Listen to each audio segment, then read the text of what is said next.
Vivencias. Muy buenas tardes, ya tenemos aquí al licenciado Jorge Schneiderman. ¿Cómo está, Jorge? Muy bien, Andrea, muy bien, realmente. Un tema difícil el que nos trae hoy. Sí. No nada menor. Lo hemos hablado ya en otra oportunidad. Lo hemos hablado desde ciertas perspectivas, sí, un poco enfocándolo desde su condición de flagelo a escala global, ¿no? Sí, sí. Para los que recién nos sintonizan y capaz que hoy intentaremos ver cómo prevenir los suicidios y las conductas parasuicidas, ¿no? Porque lo anunciábamos antes de presentarte y al comienzo del programa, pero quizás, algún oyente nos esté sintonizando por recién. Por supuesto. Un tema que preocupa y ocupa, dado que Uruguay tiene una de las tasas de suicidio más altas de Latinoamérica. Sí. Y esto creo que es un dato no menor que nos va a dar comienzo, lamentablemente, digo lamentablemente que tengamos que tomarlo con estos índices tan elevados, ¿no? Sí. No sé si conocés a qué se debe este fenómeno en Uruguay o no se sabe. Sí, Andrea, como todo fenómeno que involucra el comportamiento humano, es multifactorial, hay una multicausalidad, no podemos atribuirle a determinado factor el desencadenamiento de, epidemias. Esto ya hablamos que el tema del suicidio ya deja de ser una epidemia, es una pandemia, ha involucrado a las distintas naciones alrededor del planeta. Pero sí, efectivamente, tristemente estamos encabezando las listas a nivel mundial, en América Latina, por sobre todas las cosas. Fíjate que es sumamente preocupante porque 18 cada 100.000 habitantes por año optan, por decir un término, por emplear un término, por la autoeliminación.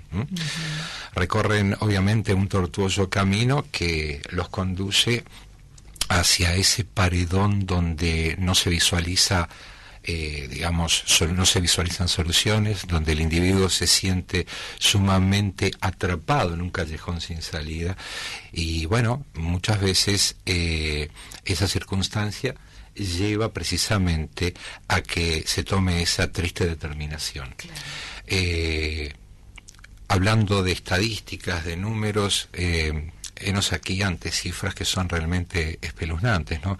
Más allá de que acá en nuestro país alrededor de 750, 780 personas al año promedialmente, de acuerdo a los guarismos de los últimos años, se quitan la vida, ¿no? Estamos hablando de que eso va más allá de lo que puede ser la tasa de fallecimientos por accidentes, o sea, por siniestros, o mismo por situaciones vinculadas a la delincuencia, ¿no? A la criminalidad en sí. Pero hay algo aún más preocupante, y es que desde 1990 hasta hoy, la tasa de suicidio adolescente se ha duplicado en nuestro país. Entonces, claro, eso entra más que a llamarnos la atención, a preocuparnos, y como vos bien dijiste al principio, a ocuparnos. Entre las personas menores de 29 años, la segunda causa luego de los accidentes es precisamente el suicidio. Algo está pasando. Claro. Ahora bien, la vulnerabilidad, evidentemente, de ciertos estratos de la sociedad también nos preocupa, y al otro extremo de la vida tenemos el caso de los adultos mayores, donde también el índice de suicidios es realmente preocupante. Realmente preocupante, Andrea. Más o menos, por poner una edad, gente mayor de 70 años también es otra etapa que preocupa, otra franja. Que ya lo abordaremos, claro, en profundidad. Quizás hoy nos tengamos que detener a los más jóvenes, no por un tema de comenzar el enfoque y para después destinarnos por las distintas franjas que preocupan y ocupan este tema. Desde luego que, como todo en la vida, habrá gente de mediana edad que también está incluida obviamente. Dentro de estas características, pero estamos hablando de lo que preocupa y ocupa más en términos estadísticos. Exacto. Veamos si empezamos por la gente más joven, por los adolescentes, quizás tengamos que ingresar a ver qué sucede, qué cambios ocurren en el adolescente para que sea una franja en la que tengamos que poner especial atención, por qué se da esa vulnerabilidad en la gente más joven, qué cambios viven los adolescentes. Exactamente, Andrea, no nos olvidemos que la adolescencia es una etapa sumamente importante en el proceso de formación y estructuración de la personalidad.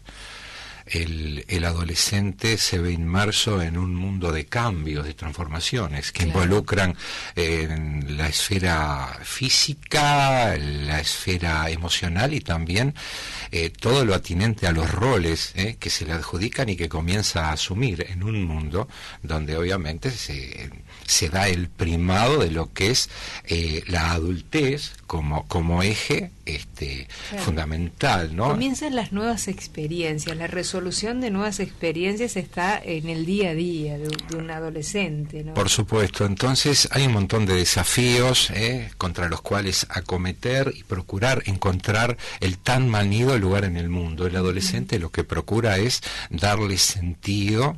¿Te acordás cuando hablamos de la búsqueda del propósito en la vida? Bueno, la adolescencia es un momento en el cual nos planteamos un montón de dudas existenciales, devenimos algo así como en filósofos que nos planteamos, cuestionamos, reivindicamos y nos imponemos algo así como un rol contestatario frente a una sociedad que, por un lado, ya no nos considera niños, por otro lado, precisamente por ese primado de la adultez, obviamente no se nos considera adultos. Por lo tanto, es una lucha de fuerzas entre lo que es el deseo interior, el deseo de hacer, de construir, de hacerse de un lugar en el mundo, y bueno, y todos los escollos que pueden encontrarse en un mundo que no está, obviamente, pensado como para que el adolescente tenga un rol determinante, activo y participativo, ¿no?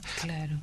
Más allá, por supuesto, de lo que en algún momento hemos abordado en cuanto a que en ciertos aspectos estamos viviendo en un mundo adolescentizado que involucra de repente tendencias de la moda, lo que implica la relación, la estrecha vinculación de la juventud con lo que es la tecnología, pero de última, las grandes decisiones, los grandes lineamientos, las grandes pautas, la estructuración de los programas de educación, muy poca participación tienen en ellos los adolescentes. Por lo tanto, es muchas veces una actitud más declarativa que resolutiva. Por lo tanto, el adolescente está permanentemente buscando su lugar en el mundo, tratándose de, tratando de construir, más allá de los paradigmas imperantes, precisamente un lugar a escala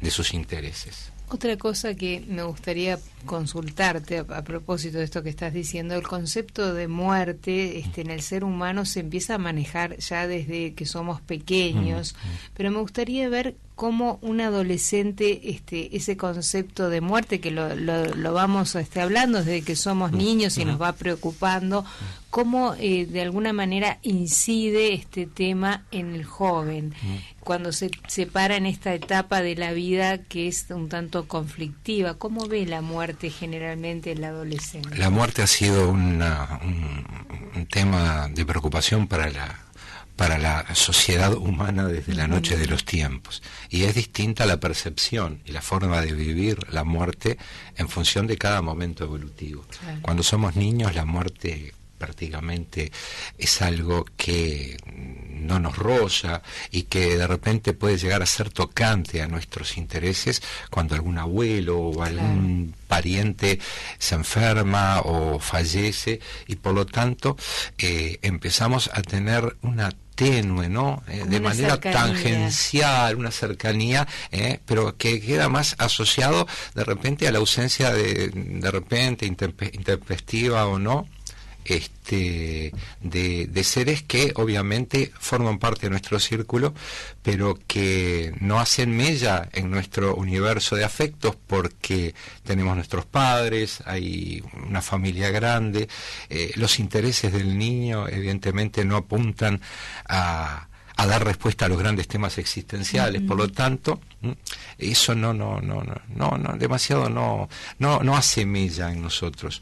En el adolescente, por otra parte, el adolescente es algo así como comienza a sentirse un tanto distante de la muerte. Uno cuando es adolescente, Andrea, se piensa que es inmortal, claro. Uno no toma recaudos, no ve a la muerte como algo que aceche en nuestro entorno, sino que obviamente al tomar conciencia de lo que es el mundo en que estamos viviendo, claro, tomamos noticia de lo que son las guerras, lo que es la pobreza, lo que son las pérdidas humanas, lo que son los conflictos, claro. Toda la realidad circundante, pero claro está, no desde el propio involucramiento, incluso, tal como cuando ocurre con el niño, cuando intempestivamente se pierde un ser querido, obviamente que hace ahí toma contacto. Ahí toma contacto, obviamente, ¿no? Pero yo ahora me gustaría irnos a una pausa y dejarte una pregunta planteada respecto a la muerte. ¿Cómo incide este tema de pronto en adolescentes que sí no han tenido una infancia fácil, que han tenido problemas en la casa, en el que de pronto no están generando o fortaleciendo su sistema de autoestima, no lo tienen bien elaborado, y quizás por ahí tenga que ver esta pregunta, cómo pararnos, porque de pronto un adolescente fuerte entre comillas, que va creciendo sanamente, con contención, con una familia detrás que era lo que hablábamos fuera de micrófonos, al día a día, apoyándolo, pero quizás tengamos que ingresar en adolescentes cuyas familias están un poco ausentes, con problemas, y ahí ya el tema de pararse ante la muerte capaz que ya no se paran de la misma forma. Claro, ¿no? Está muy enrabado el tema que vos decís precisamente con el concepto de familia. Se ha producido en las últimas décadas un descaecimiento de lo que son esos diques de contención naturales que antes eran en sí la familia, la vincularidad que se establecía en el entorno familiar, también los entramados sociales que se generaban a nivel de la comunidad. Había estructuras, no solo la estructura familiar, la estructura educativa abarcativa, no solo de lo educacional, sino también de lo social en el barrio. La escuela era una institución, el liceo era una institución, el barrio en sí era un enorme dique de contención donde todos podíamos alternar, integrarnos a determinados grupos, y nos sentíamos protegidos, contenidos. Había un estado de contención natural en el barrio que hacía que no solo nos sintiésemos más seguros nosotros, sino que a su vez nuestros padres se sentían seguros porque sabían que cuando ellos no estaban, estaba doña María, don José, los vecinos de enfrente, los abuelos de fulanito, de sultanito. Había espacios que amortiguaban, y en mucho, Andrea, capaz que eran esos factores de protección importantes a la hora cuando estamos hablando de adolescentes que pueden tener una conducta que tenga que ver con lo que estamos hablando hoy, con el tema del suicidio. Precisamente. Vamos a hacer una breve pausa y, si te parece, entramos con en mucho estos gusto. Factores tan importantes de protección en la adolescencia. Hacemos una breve pausa y continuamos aquí junto al licenciado Jorge Schneiderman en su columna Mano a Mano y Sin IVA. Nos fuimos a la pausa, Jorge, hablando de esos factores importantes de protección para el adolescente, para esa etapa vulnerable en la que pueden ir transitando diferentes motivos, en los que pueden caer en pozos depresivos, pero qué importancia tienen esos factores de protección, que fue un poco lo que estabas hablando cuando nos fuimos a la pausa. Sí. Cuando hablamos de factores protectores, estamos hablando de prevención, estamos hablando de prevenir, de prever, y yo creo que eso es algo que nos compete a todos, a quienes somos padres, sí, a quienes formamos parte de determinados colectivos, a quienes hemos asumido como parte de nuestro motivo existencial, digamos, el promover conciencia entre la gente, Andrea, porque creo que se nos está yendo de las manos estos guarismos que evidentemente se destacan dentro de lo que es el contexto mundial. Fíjate que en el mundo se suicidan al año alrededor de 800.000 personas. Cada 40 segundos se está matando a alguien en el mundo. Y se queda con la vida, este tema se queda con la vida de muchas más personas que las que perecen, qué sé yo, en situaciones, en conflictos bélicos, en actos terroristas, en crímenes en sí, en situaciones complejas. Entonces creo que hoy por hoy lo que debe primar es una actitud anticipatoria, y la mejor manera de anticiparnos a esto es asumir desde las instancias preliminares de la formación, no solo educacional, no solo desde el punto de vista educacional, sino también familiar, un poco el reivindicar, el fortalecer,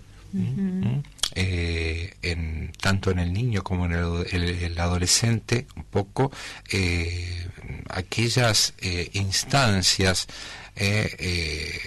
vinculadas a los afectos, a las emociones, un poco apartarnos de lo que es ese consumismo desenfrenado, claro, que por ahí nos conduce a sobreestimar el valor de las cosas por sobre el valor de los afectos, las emociones, y obviamente por sobre el valor de la vida, ¿no? Claro, sentirse de alguna manera útil, valorado, que pertenecen no solo a los grupos familiares, sino también a grupos significativos para los jóvenes, ¿no? Porque cuántos, quizás tenga que ver con otros temas, pero cuántos jóvenes víctimas de bullying, de situaciones en las que no son bien tratados, son humillados, y si no tienen una importante contención en la familia, en los colegios,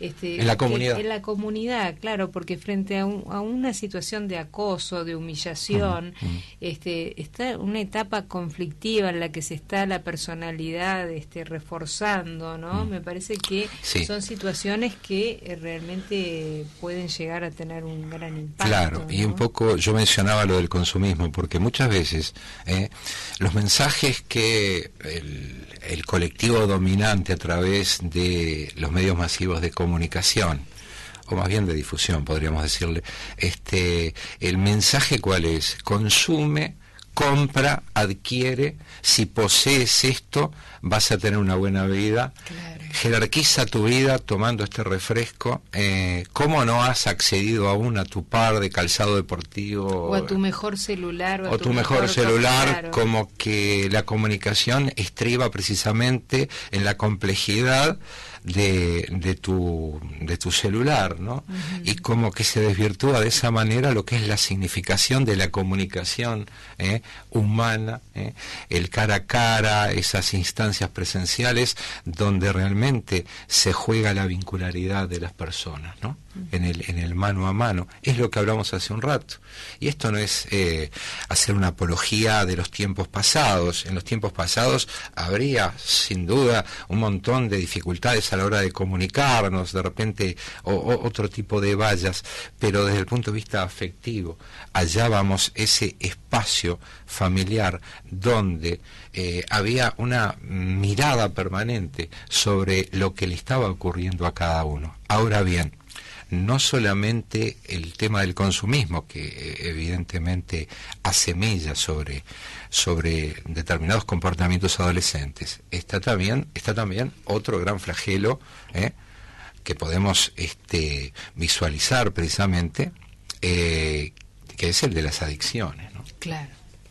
El adolescente muchas veces es terreno fértil para determinados grupos inescrupulosos que los utilizan como medio para poder desarrollar sus negocios y obviamente sabedores de cuáles son las vulnerabilidades del adolescente, siembran dentro de todo ese, digamos, ese estrato de la sociedad todo lo inherente al consumo de sustancias, y muchas veces se conjugan ese estado de inestabilidad propia del adolescente con los efectos deleterios que tiene sobre la psique el consumo abusivo de sustancias, ¿no? Uh-huh. Estamos hablando pues de una convergencia de factores a lo cual le podemos sumar en el adolescente, sobre todo en países como el nuestro, donde obviamente no siempre es posible hallar soluciones o una salida laboral en determinados momentos de la vida. Efectivamente, cuando anudamos todo eso, vemos que la falta de contención familiar, la falta de perspectivas de inserción laboral, la introducción en la vida del adolescente de satisfactores como la droga, le hacen desatender lo que es la construcción de un proyecto vital. Cuando quiere acordar, el estado de deterioro es tal que muchas veces se incurre no solo en conductas suicidas, sino en otra cosa que también forma parte de lo que vamos a hablar hoy, que es lo de actitudes parasuicidas. Ajá. ¿Qué son las actitudes, las conductas parasuicidas? Son aquellas conductas que evidentemente no implican volitivamente el deseo de matarse. No es que el individuo dice me voy a matar, me voy a matar, pero inconscientemente practican juegos como eso que está tan de moda hoy por hoy y que lo vemos en los informativos. Vos viste la cantidad de jóvenes que mueren en accidentes de moto, ¿verdad? Hay un juego que se instaló desde un tiempo a esta parte, que le suelen llamar la gallinita ciega, que implica poner a prueba al otro en cuanto a su valentía, en cuanto a su osadía, y que es algo así como que se encuentran, como en las películas de caballeros de la Edad Media, que se enfrentaban tomando una distancia, uno con el caballo y con la lanza, y el otro venía y se enfrentaban y ahí entraban en combate. Bueno, esta es una versión moderna, posmoderna de esos ejercicios medievales, que implica que ambos convergen hacia un mismo punto, y el primero que se desvía demuestra, como dicen ellos, no tener aguante. Entonces, ¿de qué estamos hablando ahí? No es que agarran y dicen, bueno, hoy me voy a agarrar la moto, me voy a tirar un barranco, ¿no? ¿Por qué es una conducta parasuicida? Porque sin serlo, precisamente, implica inconscientemente una especie de prescindencia de lo que es el apego a la vida. Sí. ¿Queda claro, Andrea? Claro, queda clarísimo. No solo el apego, sino el valor a la vida. El valor de la vida, lo que representa la vida. Entonces, y tenemos conductas parasuicidas en muchos, no solo en los adolescentes. Las conductas parasuicidas están también en el señor de 40 años que va a una fiesta y, sabedor que tiene que conducir su automóvil de regreso a su casa, se toma un litro de whisky. Claro. Inconscientemente ese individuo y maneja igual. Y maneja igual. Una conducta parasuicida, ¿sabés cuál es también? Un sujeto que, por ejemplo, se hace un estudio paraclínico y le da 340 de colesterol, y va al médico, y el médico le dice, usted tiene que realizar una dieta para poder bajar su nivel de colesterol, y el individuo cuando sale, no sé, va y se come 2 porciones de cordero, una parrillada completa, y después un postre. Y no deja de fumar. O sigue bebiendo, o sigue frecuentando lugares donde evidentemente va a encontrar un mal destino. Una conducta parasuicida también es la del individuo que padeciendo una ludopatía y apercibido por su entorno, por la gente, igual continúa y empeña su bienestar, el de la familia, y bueno, muchas veces nos enteramos que fulanito al final sí del camino termina optando por matarse. ¿Por qué? Porque evidentemente a lo largo de un tramo importante de su vida fue asomando, perfilándose como un candidato a estar precisamente enfrentado a ese callejón sin salida. Vamos a tener que hacer una breve pausa, luego de la pausa continuamos, está muy interesante, continuamos aquí con el licenciado Jorge Schneiderman en su columna Mano a Mano y Sin Diván.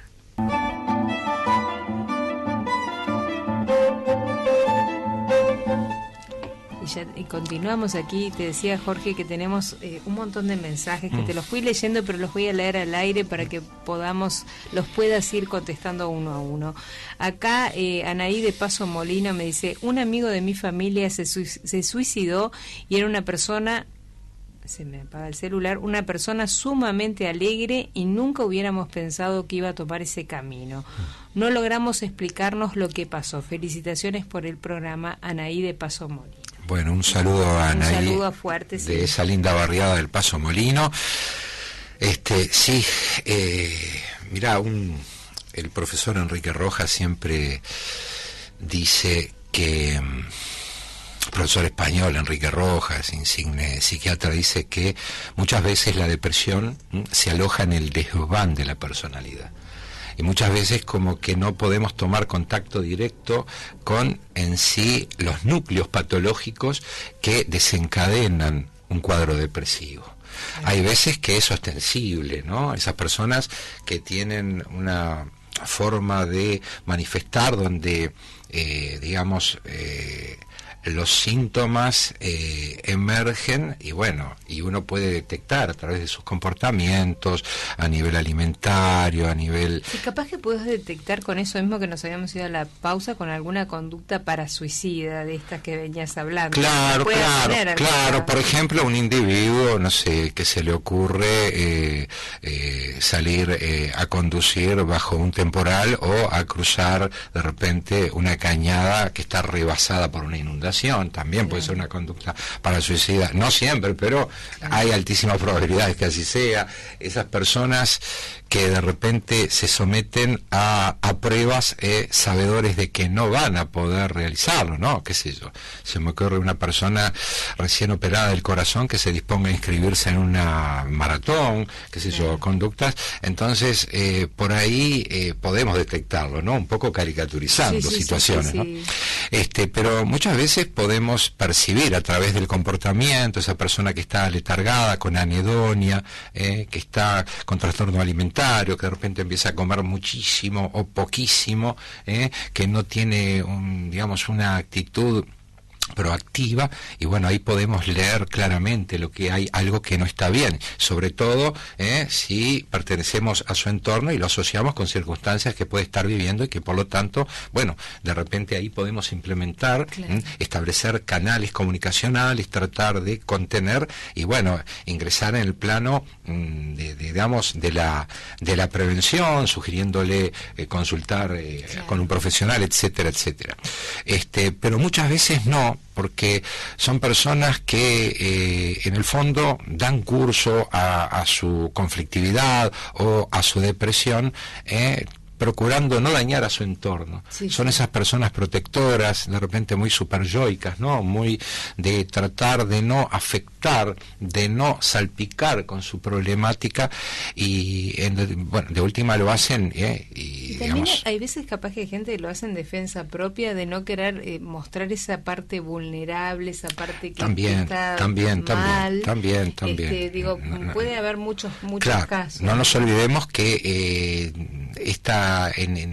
esta sociedad contemporánea, y la nuestra muy en particular también, como que todo aquello vinculado a estados emocionales complejos, la depresión, por ejemplo, es como condenado y muchas veces por tratar de evitar por ahí ser desplazados a nivel laboral, o ser desplazados a nivel social, o ser estigmatizados, hay personas que apelan a sus reservas anímicas para tratar de enmascarar un poco esa situación, ¿no? También por factores religiosos, muchas personas, tratar de repente de imponerse determinados cánones de conducta, tapando malamente lo que realmente pide a gritos ser puesto en palabras, ¿no? Claro.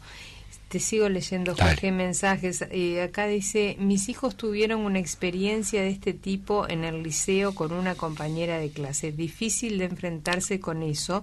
Dice: saludos, María Eugenia de Carrasco. Bueno, gracias a María Eugenia también. María Eugenia de Carrasco, bueno, un saludo para vos.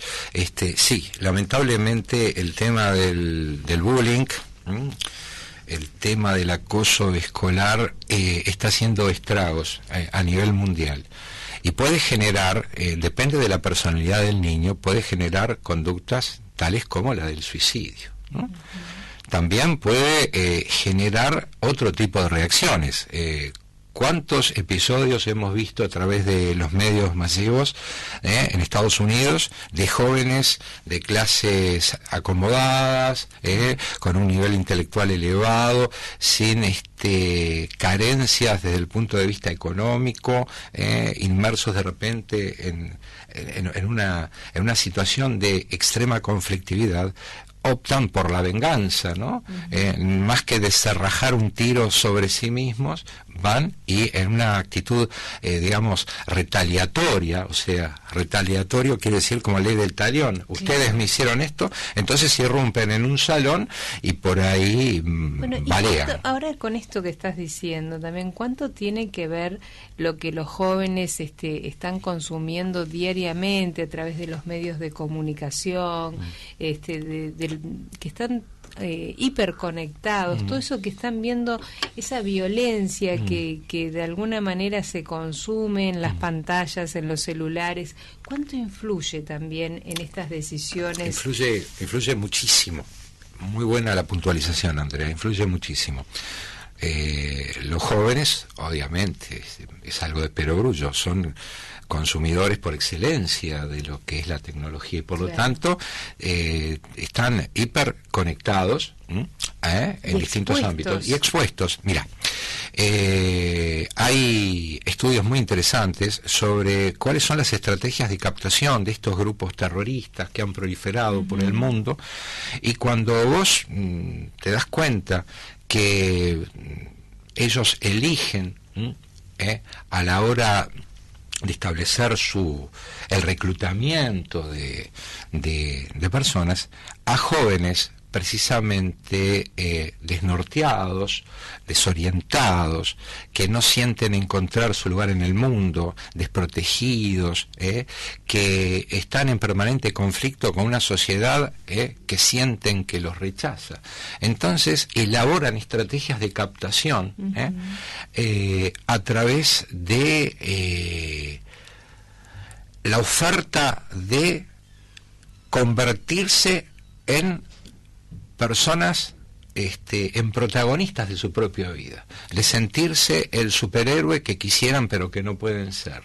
Entonces vemos, y ha habido ejemplos impresionantes en Europa, que se han descubierto redes proselitistas, o sea, para la difusión de determinadas ideologías, pero a su vez de captación, que apuntan justamente a esos jóvenes muchas veces excluidos socialmente, pero muchas veces que no logran encontrar un lugar en el mundo o que tienen un alto grado de rechazo frente a una sociedad. Entonces tenemos por un lado los que padecen de un vacío existencial y aquellos que se sienten rechazados y ven en esa posibilidad de enrolarse, ven la posibilidad de tener una conducta retaliatoria, o sea, de vengarse de esa sociedad que los aparta, que los excluye, ¿no?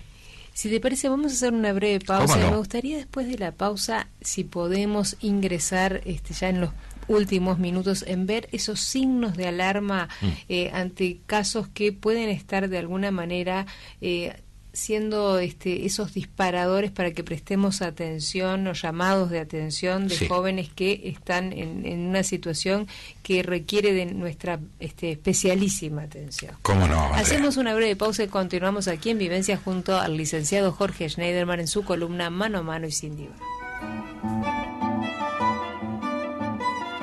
Continuamos, Jorge, y siguen llegando mensajes, y acá uno de los mensajes dice: ¿hasta dónde puede influir el bullying en estos casos o puede haber algo más de fondo? Gracias por hablar, dice, de estos temas que están tapados. Saludos, Antonio de Canelones. Gracias, Antonio, por este mensaje. Bueno, un saludo, Antonio. Bueno, obviamente no podemos caer en un reduccionismo de que el suicidio solamente pueda ser el desenlace de una situación de bullying, ¿no? Hay todo un determinismo, hay factores genéticos, hay aspectos familiares inherentes a la vincularidad que se establece, a la falta de contención, a la falta de perspectivas, como decíamos hoy, el adolescente un poco es carne de cañón de ciertas situaciones que se dan en el escenario social, donde, bueno, la falta de perspectivas, la imposibilidad de verse formando parte de un proyecto social, de un colectivo, de sentirse exitoso.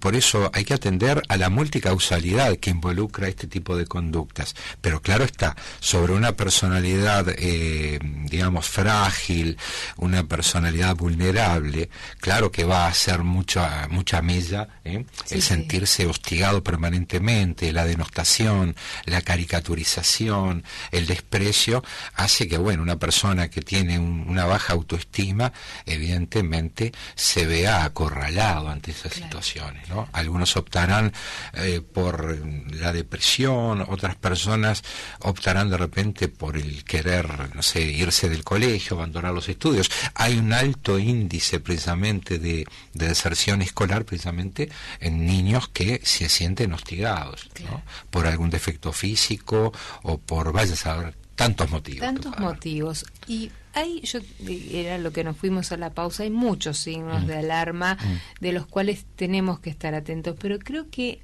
además de analizar estos signos de alarma, es importante esta comunicación que deben establecer diariamente los padres con los hijos, ¿no? Sí. Porque estos pequeños signos quizás se van viendo día a día, y es estar atentos, estar comunicados, quizás es una de las grandes claves, ¿no? Comunicados, más allá de conectados, comunicados, que no es lo mismo. Yo a veces escucho gente que dice: no, yo estoy al tanto de todo lo que hacen mis hijos, tenemos un grupo de WhatsApp, y yo escucho y digo, está todo fenómeno, está bárbaro el grupo de WhatsApp. Te puede servir. Che, no te olvides de que se terminó, no sé, el pan, trae pan a la vuelta, o qué tal, cómo te fue, o comentar una noticia. Pero acá estamos hablando de otra cosa. Muchas veces lo urgente no deja tiempo para lo importante en términos de prevención es la comunicación, y en términos de comunicación el cara a cara, lo presencial, vale mucho más una conversación de 10 minutos con un hijo que estar comunicados a través de Skype 2 horas. Porque involucra otros aspectos, genera una comunicación a escala humana, ¿no? Donde pueden circular las emociones de una manera mucho más fluida, y donde se disparan un montón de mecanismos que hacen a la captación, a la percepción de lo que le está pasando al otro. Yo te comentaba hoy, fuera del aire, que hay un libro interesantísimo que yo lo leí hace muchísimos años. Me acuerdo que llegó, a la cátedra de psicología evolutiva a través de un colega, y se trata de un trabajo de una psicoanalista argentina, Silvia Di Segni-Obiols, que tiene un título sumamente significativo, ¿no? Que es Adultos en crisis, jóvenes a la deriva.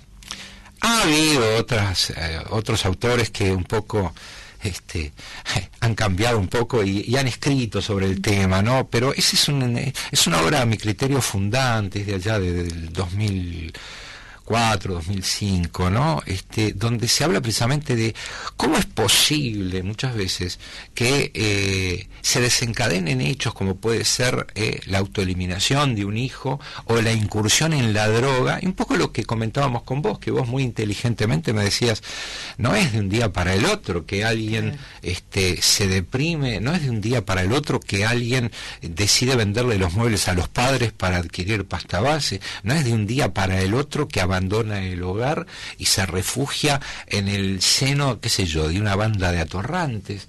No es de un día para el otro tampoco que sucede que un hijo se vuelve alcohólico o drogadicto, o sea, obviamente. Es un proceso. Ahí. Entonces, a lo que creo que es un poco la pregunta es ver esos signos de alarma, pero irlos viendo en el momento adecuado, o sea, cuando ya el joven o el adulto empieza a encerrarse, claro, empieza a no comunicarse, empieza a no asearse, o empieza a tener conductas diferentes. A tomar distancia de la realidad compartida incluso, pero vamos a adelantarnos un poquito a lo que es los jóvenes. Hay niños, ¿vos te acordás el famoso tema del juego por internet de la ballena azul? Sí, ¿no? sí. Bueno.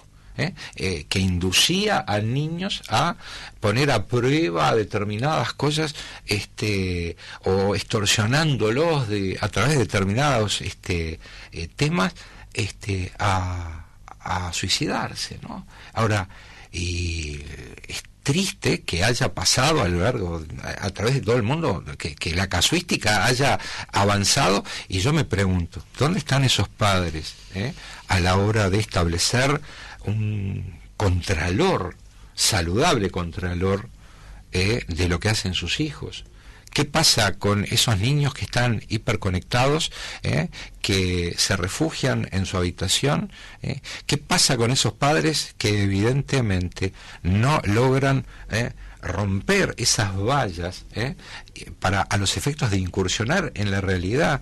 Es un universo muy lábil el que establece muchas veces el niño conflictivo con su entorno, y reiteradamente, recurrentemente puede apelar a determinados elementos un poco para lograr darle salida a sus conflictos.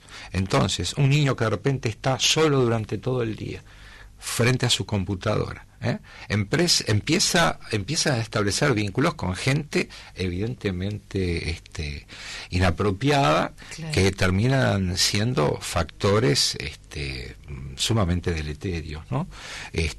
Perniciosos, y por demás, ¿no? Entonces, creo que muchas veces, más allá de la conflictividad propia de este periodo que llamamos adolescencia, está también la displicencia, o el apartamiento de muchos padres de lo que es la realidad de sus hijos, Andrea. Y yo creo que ahí está lo preocupante, ¿no? Volviendo al tema del bullying, también hay una cierta connivencia por parte de docentes o de las estructuras escolares, en cuanto a que no se toman recaudos, y muchas veces uno toma noticia de situaciones sumamente evitables, pero que en su momento no se tomaron los recaudos, claro, porque no, fulanito simplemente es un jodón, entonces, no, pero él embroma a todo el mundo, se produce una naturalización, una legitimación del bullying, y bueno, muchas veces, como decíamos, Andrea, la propia institución es la primera culpable. Es la primera culpable, y no nos referimos de repente a colegios establecidos en zonas de contexto crítico, Generalmente no pasa en esos lugares ese tipo de cosas, o se puede dirimir de otra manera. Hay una actitud, de repente hay otros factores que puedan generar conflictividad y violencia, por supuesto, pero como que no se tapa tanto este tipo de cosas, hay una intervención más directa de los docentes, hay un involucramiento, pero muchas veces en lugares donde supuestamente deben estar garantizada no solo la educación, sino también la salud emocional de los jóvenes, muchas veces se tapan las cosas y eso no está bueno. Yo creo que, mira, Jorge, se nos fueron los minutos, es un placer escucharte, pero desde estos espacios también, cuando ponemos los temas sobre la mesa, de alguna manera estamos poniendo un pequeño grano de arena para que hablemos de todo, como decía un oyente, para que hablemos de todos los temas que nos preocupan y nos ocupan a todos. Sí, totalmente. Y para terminar, dos cosas. Hay un precepto de la tradición bíblica, más precisamente, del Sanedrín, que dice: el que salva a una vida, salva a la humanidad. Y todos, en algún momento, nos vemos enfrentados a situaciones donde vemos predisposición o terreno fértil para que determinadas personas tomen decisiones inadecuadas, y bueno, intervenir, salir de esa burbuja de la indiferencia y entender que hay elementos a veces, gritos silenciosos por parte de determinadas personas, ¿no? En cuanto pidiendo ayuda, y muchas veces la indiferencia o el estar involucrados en esa vorágine cotidiana no nos permite tomar conciencia de que hay muchas personas que lo que precisan simplemente es que le prestemos la oreja, darle lugar para que puedan desahogarse. Y lo otro, mañana es el Día de los Trabajadores.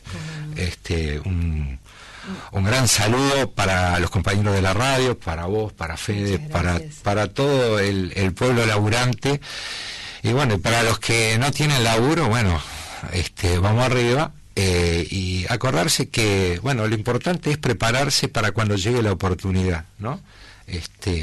Los mejores tiempos, se suele decir, son siempre los que están por venir. Pero la otra mitad de la historia es que, si bien los mejores tiempos siempre uno tiene que ver que sean los que están por venir, uno debe orientar las ideas y el corazón hacia la búsqueda de esos buenos momentos y prepararse para encontrar la oportunidad. Yo no sé que hay contingencias, que hay situaciones azarosas, o que el azar incide de repente, pero no debemos apostar a eso. El tener buena suerte es simplemente prepararse para cuando llegue la oportunidad. Cuando llega la oportunidad, sin duda vamos a hacer una lectura directa de que, ahí está ese momento en que uno va a encontrar salida a las soluciones. Y no se olviden que lo importante es poner en palabras lo que nos pasa, y no guardarse nada, ¿no? No guardarse nada. Y retomamos en la próxima con un tema. Enorme placer. Hacemos Igualmente. Una breve pausa y continuamos luego de la pausa. Vivencias.